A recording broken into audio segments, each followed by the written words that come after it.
Berarti benar dong ya kalau yang disebutkan bahwa menikah itu menggenapkan agama, karena kita itu kalau sendirian itu masih separuh, gitu kan, masih separuh agama, sementara ketika menikah itu jadi sempurna, jadi genap, jadi separuhnya ketemu lagi nih.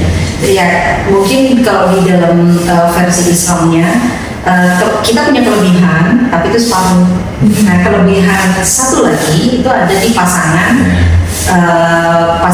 Anda yang akan menikah nanti, gitu ya. Ya itu kan kita sebut hak dan kewajiban. Ya. Jadi karena dia menikah, satu pihak itu punya hak yang merupakan kewajiban pihak lain.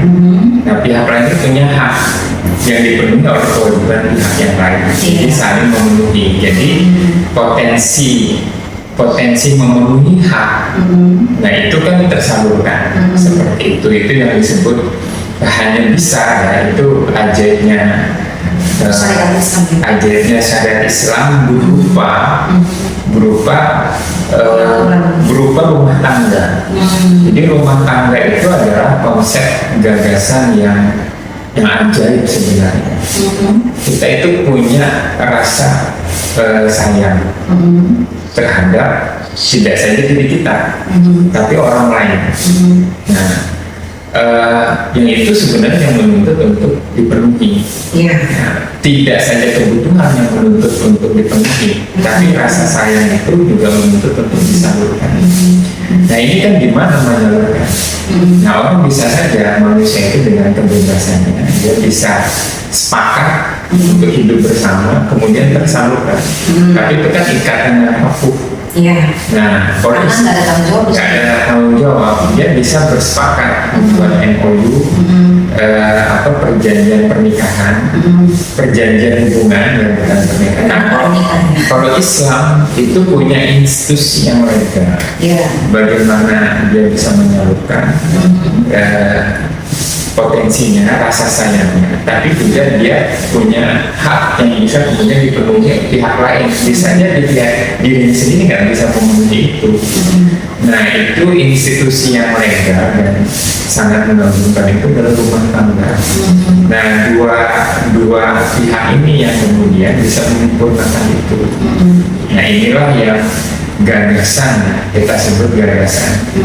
Wah ini bagaimana punya problem kebutuhan, terus kebutuhan untuk dipenuhi, kebutuhan untuk menyalurkan rasa tanggung jawab, kasih sayang, dan gimana caranya, tapi ternyata ada di rumah tangga pernikahan.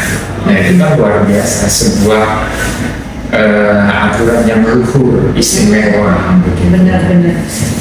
Ya, jadi memang pernikahan itu bisa jadi akan menghambat personal growth kalau dia tidak bisa melihat hal positif dari pasangannya untuk sama-sama bertumbuh, dan bisa juga menjadi kendala untuk self love ke dirinya kalau dia hanya egois memikirkan dirinya sendiri, gitu ya. Nah jadi berarti perkara mindset lagi dong. Ini perkara mindset. Kemudian kalau sudah ini diatur manajerialnya.